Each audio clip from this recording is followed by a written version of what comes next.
Hi everyone, this is Mindy for Lawn Fawn, and in today's video we are going to be creating some texture on our card to make it look like sticky honey.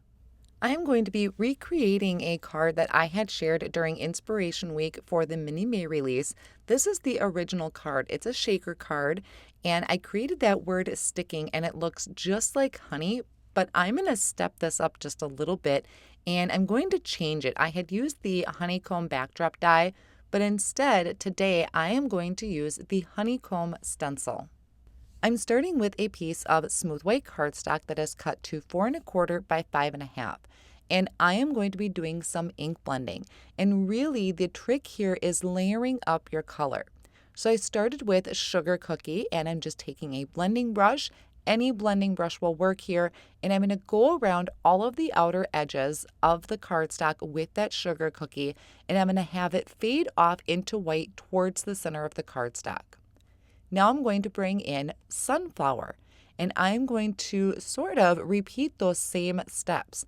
I'm going to start with the outer edges of the cardstock and go towards the center, but just kind of go lighter hand. So I'm leaving some of that Sugar Cookie there in the center. Then I'm going to switch to another darker color. This is number 2 pencil from Lawn Fawn. These are all Lawn Fawn inks, which blend beautifully. And I'm going to go around to those outer edges once again, but I keep kind of pulling myself back so I'm not going too far into the center of the cardstock. I really want to build up my color here. Now I'm really going to amp this up by bringing in Walnut Ink. So this is a nice brown. This we only need a little bit of, but keep in mind I do plan on turning this into a shaker card. So the very edges of the cardstock are going to get covered up. I really want to have this kind of just creep in a little bit. It doesn't even have to be perfect all the way around the edges. You could do it maybe just on a couple of the edges. Now that that's done, I'm going to bring this over to my magnetic work surface. I put a little bit of repositionable tape on the back of my cardstock so that it holds down to that work surface for me. And then I'm bringing in the Honeycomb Stencil. I place that in that top left-hand corner, held that down with the magnets, and then just put some Post-it tape over the edges around it in case I get a little bit carried away with my ink blending. Now I'm coming in with number 2 pencil, and I'm going to go over this entire honeycomb area with that ink. I'll pick that up and move this down to the bottom right-hand corner, and I'm going to repeat those same steps, holding the stencil down with my magnets, masking off the edges, and then ink blending on that number 2 pencil. Then I'll remove the stencil and I'm going to shift this. So now I want to use the part of the stencil that's in the top right-hand corner. It's going to give me a frame around an edge and then part in the center. So for this, I'm going to be using Walnut Ink. Now this one, it doesn't have to be like completely brown. I kind of want to have a little bit of that number 2 pencil peeking through. I'll remove the stencil and the Post-it tape, and I'm going to shift this back up into my top corner there.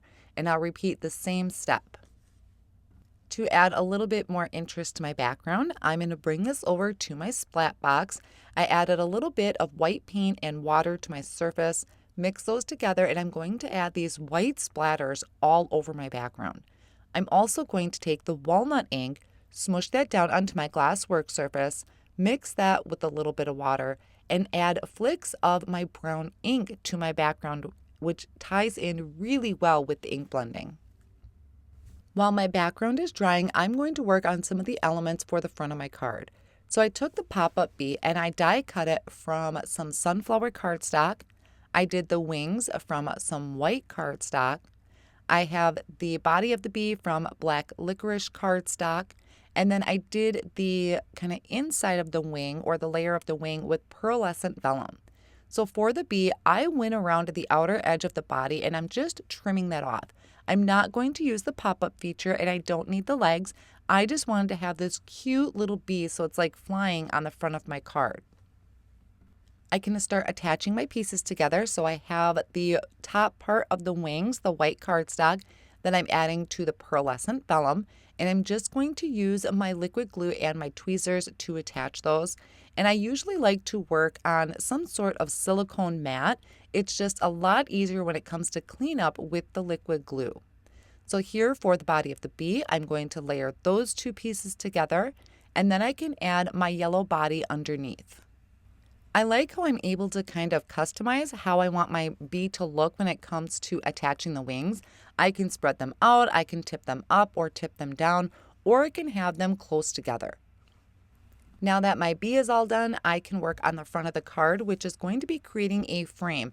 So instead of using the Honeycomb Backdrop die, I took one of these stitched rectangles and I'm going to die cut this twice from paper bag cardstock. I like die cutting my frames twice so I have two pieces to layer together because that just adds more stability to my frame. So I'm doing that with my liquid glue and I can line these two up. I like using the liquid glue for this because I have a little bit of wiggle room and it gives me time to kind of pinch them together and make sure they are perfectly lined up with one another. I'm going to flip this over and I'm going to add some liquid glue around the edges once again. And I'm taking a piece of acetate cut just a little bit smaller than 4 1/4 by 5 1/2. And I'm going to place that over the top of the glue. I need to create my window for my shaker panel. Now I'm going to take my Misti and just set it on top of this and let that sit for a couple minutes to make sure that my glue is dry and really secure to that acetate. Then once that's dry, I'm taking foam strips and I'm going to add them all around the edges. With creating a shaker card, you want to make sure all of your foam is touching on all of the corners. Otherwise, our shaker bits are likely to fall out. I'm going to be filling my shaker pouch with some of these iridescent sequins mix. And then I also found some of my stash that kind of have this honey color to it, which I thought would tie in really nice with the background. So I sprinkled that onto my window in my shaker well. I'm going to make sure none of my sequins are piled up on top of each other because I want this to move freely once I have it sealed up. Then I'm going to take my craft pick and I'm going to pull away the backing of all of that foam tape. I can take my background panel, place it over the top of that exposed adhesive. I usually like to start with the bottom left-hand corner and work my way up and just gently press that down. Then I can flip this over. I can take a look and see if I need to trim anything off of my edges, if I lined it up incorrectly. But once I have this complete, we have this beautiful shaker background and that iridescent looks really awesome against all of the yellows in the background. To create the sentiment for the front of the card, I am going to be starting with the Kohl's ABCs.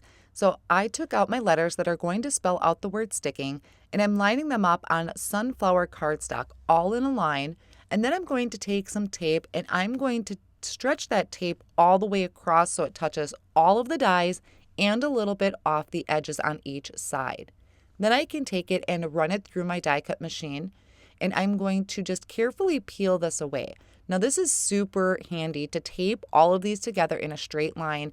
You're not having to flip around between so many different dies. I can just take my craft pick, pop out all of the letters, and then I'll pick this up again since they're all still attached. I can place it back onto my cardstock and run that through. So I'm going to die cut this 3 times. I will need to take the I off and do that one separately because I do need the I twice to spell out my word. Now I'm going to do some ink blending. So I separated out my words into 3 piles and I'm just taking one of them. And I am going to start with a mini blending brush and I'm ink blending on number 2 pencil towards the bottom of each letter and having it fade off towards the top. This is going to really step it up when we start adding our texture and glitter to this. I'm also working on another type of silicone mat. This is helpful when I have these small letters like this, so they're not sliding all over my glass surface. Now to step it up just a little bit more, I'm going to bring in that walnut ink and just try and get a sliver of that color towards the very bottom. I'll show you the difference at the end of what the letters look like without the ink blending and with the ink blending. So after I finish adding all of this color and I'm going to just clean off that silicone mat with all of that ink on it, I'm going to start layering up my letters. So to do this, I'm going to be taking some of the Lawn Fawn liquid glue in the glue tube and I'm going to build this up. This is going to help just add dimension to this instead of trying to put little bitty foam squares on the back. So with each of the layers, I just want to make sure that the top layer has the ink blending on it, and then I can use my tweezers and kind of pinch the letter to make sure that they're lined up properly. Now, I think one of the hardest things when it comes to using alphabets is lining them up so that they are straight. And I have found sticky mats are super helpful. You can use any type of sticky mat. There are plenty of them out on the market. Or maybe if you have a silhouette die cutting machine, that you have one from your silhouette. Or if you sew, you might have a type of sticky mat. I find these really helpful. I line them up. They're holding everything in place for me. I'm following the grid line. And then I'm using a low tack adhesive tape and I ran it across all of the letters again. And I'm using my tweezers to just kind of help pry the letters up a little bit. I don't want them to shift. My tape is holding them in place, but I don't want them to move. So I'm just going to carefully peel this up. And I made sure to leave some room on the ends so I have somewhere to grab my tape. I flipped my letters over and I'm adding dots of the liquid glue to the back. And then holding the tape on the ends, I can place this onto my project. So this is really helpful because I can see where my letters are, make sure everything is straight, gently push down. I don't want to push too hard because I don't want everything to slide on top of that acetate. And then I'm just going to take a heavy block and put it on top and set it aside while I work on my sentiment. Now, the idea to spell out the word sticking on the front of my card actually comes from the Simply Summer Sentiments stamp set. There was one on here that I thought worked really well with my honeycomb background. So I prepped some black licorice cardstock with an anti-static powder tool. I'm inking up this sentiment using the Lawn Fawn Embossing Ink.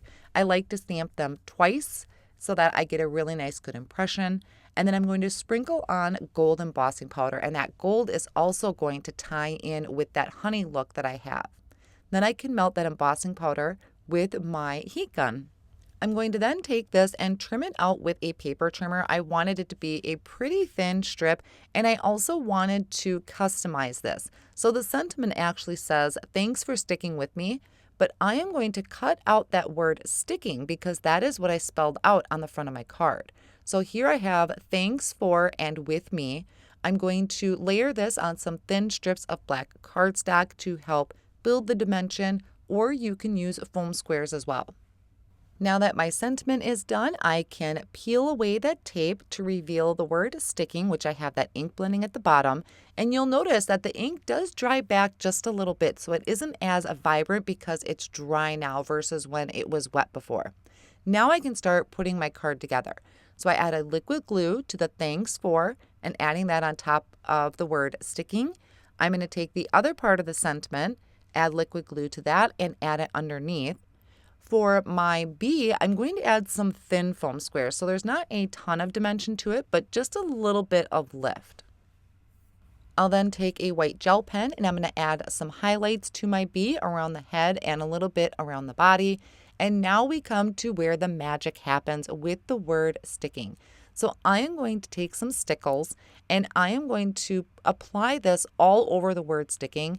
And I do this in little circles to make sure that I'm getting complete coverage over all of that letter. I think the hardest part in all of this is waiting for that STICKLES to dry because it is so shiny and sparkly, and once it dries, it is a really smooth finish and kind of gives everything a little bit of a lift. So after I have all of those letters colored in, it is so amazing looking. The camera actually does catch it pretty well, but it's even better in person. And that ink blending to it just really stepped it up a whole other notch. So this is my second version of creating this shaker card using the Honeycomb Stencil and making that word sticking look like real honey. And this is my original version. So you can see where I just added STICKLES over the cardstock. I didn't do any ink blending, but then taking a look on the right-hand side on what that ink blending does to it. That finishes up my video for you today. I hope you enjoyed today's card project and found some inspiration. Thank you so much for joining me, and I'll see you again soon.